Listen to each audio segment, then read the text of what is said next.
5% de la population est touchée par le bégaiement à un moment de leur vie. Sachez que 1% de la population reste bègue à vie s'ils ne le traitent pas. Ça concernerait principalement les hommes, un véritable handicap social au quotidien.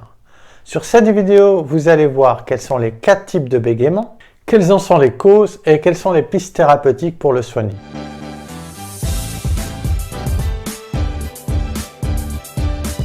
Pour les aider à changer par eux-mêmes, parce que la solution est toujours en vous.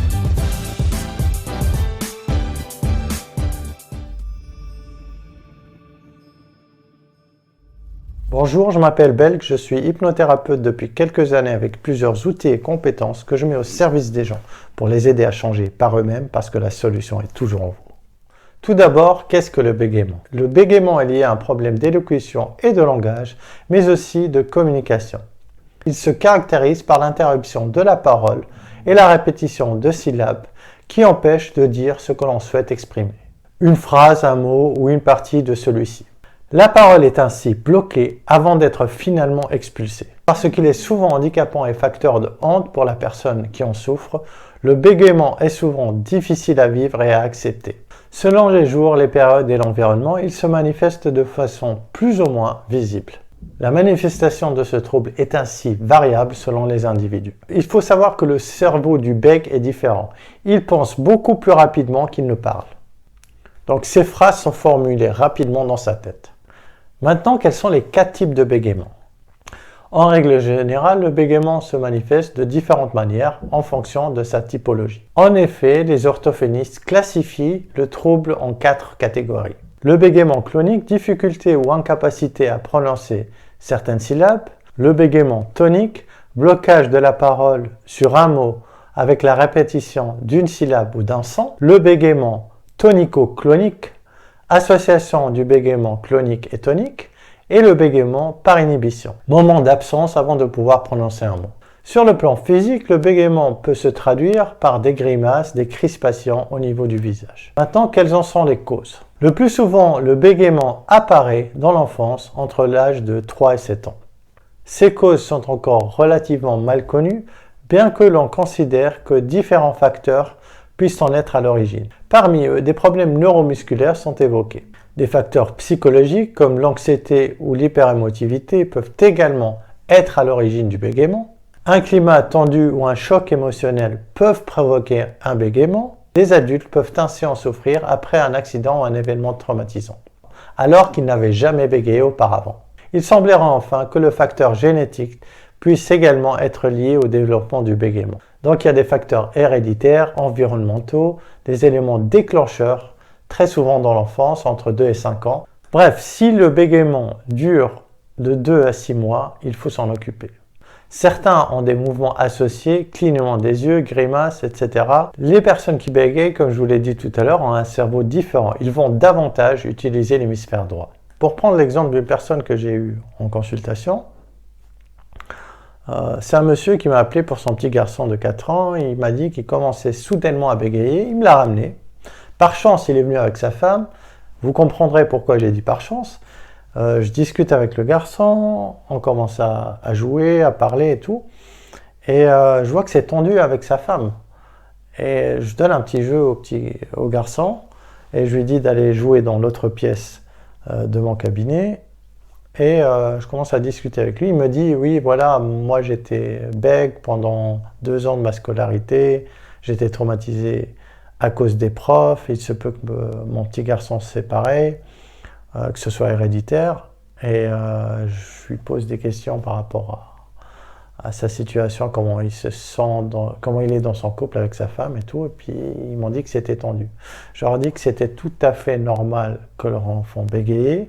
Et que si ça s'arrangeait dans leur couple, ça allait s'arranger, le bégaiement allait s'en aller. Effectivement, ils ont fait une thérapie de couple. Ils n'étaient pas de Lausanne, ils étaient venus de Paris. Je leur ai conseillé un collègue pour une thérapie de couple. Ils ont fait une thérapie de couple. 6 mois après, leur petit garçon bégayait plus.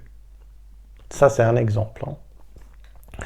Vous voyez que le facteur émotionnel a vraiment beaucoup à voir avec le bégaiement. Vous constatez aussi que le bégaiement est certes héréditaire, mais qu'avant 7 ans, l'enfant est une éponge et il absorbe tout. Un autre exemple d'une patiente qui était venue en thérapie, et c'était la thérapie des blessures de l'âme. Elle dure 3 semaines en moyenne, et puis il y a environ 6 séances.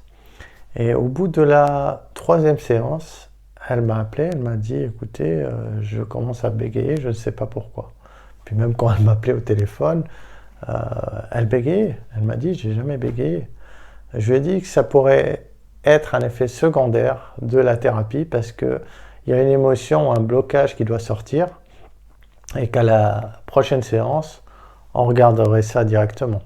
Effectivement, c'était une émotion qui devait sortir parce qu'on chamboule les émotions. Je vous invite aussi à regarder la vidéo où j'explique cette thérapie sur les blessures de l'âme. Je vous mettrai le lien en bas dans la description. Bref, du coup, je m'occupe du bégaiement. Ça m'a pris 5 minutes.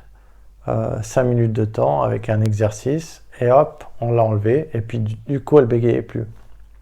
Comme quoi, c'est un effet secondaire. Il y en a qui se retrouvent avec le dos bloqué pendant 1 ou 2 jours. C'est une émotion cristallisée qui doit sortir. Il y en a qui se retrouvent avec des boutons partout. Ils ne savent pas d'où ça vient. 3-4 jours après, ça s'enlève. Vous voyez à quel point les émotions agissent sur le physique. Mais c'est des effets secondaires temporaires durant ma thérapie. Bon, après, si vous bégayez et que vous venez pour ça, en moyenne, en 2 séances, on peut enlever ça. Mais je vous en parlerai par la suite. Maintenant, venons à la question, comment soigner le bégaiement? Malheureusement, ni les médicaments ni la chirurgie ne permettent de soigner le bégaiement. Les traitements qui existent permettent néanmoins de le traiter. Pour autant, on ne devient pas non-bègue, mais il est possible de parler sans bégayer. Pour cela, différentes méthodes peuvent être utilisées. Dès lors que vous vous inquiétez des facultés de communication de votre enfant, n'hésitez pas à consulter un orthophoniste ou un thérapeute afin de traiter son handicap. Plusieurs exercices basés par exemple sur la respiration, l'élocution, la prise de parole, etc. permettront ainsi, séance après séance, de faire diminuer le bégaiement. Si besoin, les séances chez l'orthophoniste peuvent être complétées par des psychothérapies, telles que les thérapies cognitives comportementales, qui donnent également de bons résultats. Il y a pas mal d'autres activités qui font disparaître le bégaiement temporairement, telles que le chant, le théâtre ou encore la lecture à voix haute, sont également à privilégier.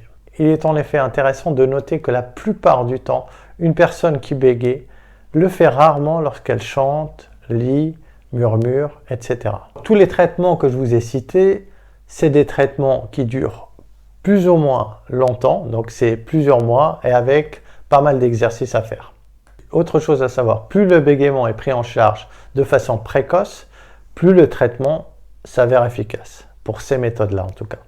Après, je vous dirai, comme je vous ai dit, j'allais vous en parler par la suite. Pour ma part, je remonte à l'origine du trauma, si le bégaiement est dû à un trauma, l'élément qui l'a déclenché, et je le supprime. Ça donne des résultats quasi instantanés. Je dirais que pour la majorité des personnes, ça prend en moyenne 2 séances. Il est arrivé que ça prenne plus, il est arrivé que ça prenne moins. C'est pour ça que je dis en moyenne. Anthony Robbins, lui, a montré sur une vidéo, que je vais vous mettre aussi le lien dans la description, qu'en une séance de coaching, en à peine 10 minutes, il a fait la démonstration, ça lui a permis d'enlever le bégaiement à quelqu'un en à peine 10 minutes. C'est vraiment impressionnant, je vous invite vraiment à regarder cette vidéo. Bon, pour ma part, je ne suis pas encore arrivé à une telle rapidité dans le résultat. Hein. Loin de là, je ne le fais pas en 10 minutes pour enlever un bégaiement. Mais j'estime qu'en 2 séances en moyenne, c'est déjà un résultat qui est bon, on va dire. Contrairement aux autres thérapies existantes, ces 2 dernières sont quasi instantanées et ne demandent pas des mois, des exercices et des efforts, un énorme effort du patient en fait. Après, il faut aussi de la volonté. S'il n'y a pas de volonté, on ne fait rien, hein. C'est clair et net. Il faut que le patient soit volontaire. En fait, au début, quand je l'ai constaté, c'était en hypnose de spectacle. Il y a un effet hypnotique que je fais en hypnose de rue, en hypnose de spectacle. Une personne, par exemple, je lui rajoute du bégaiement et elle peut parler qu'en bégayant après. Une personne non bègue, je la rends bègue pendant 15, 20, 30 minutes. On peut même la laisser 1 heure, une journée si on veut. mais je le fais pas au-delà de 2-3 minutes, 5 minutes. Hein. Donc, et après, en un instant, je lui enlève le bégaiement. Et là, ça m'a mis la puce à l'oreille, me disant que si je peux rajouter un bégaiement et l'enlever, ben, une personne qui a toujours un bégaiement, on peut le lui enlever rapidement. Et c'est ce que j'ai commencé à faire avec cette thérapie. Donc j'utilise l'hypnose, certes, et pas moins de 7 outils thérapeutiques différents en fonction des personnes pour remédier à ce problème. Vu que chacun est différent et que les causes peuvent être multiples. Maintenant, si toutefois vous-même vous souffrez de ce problème ou que vous souhaitez vous débarrasser de ce handicap, je vous invite à réserver votre première séance en cliquant sur le lien en dessous de la description. Merci à vous d'avoir suivi cette vidéo. Quant à moi, je vous dis à la semaine prochaine.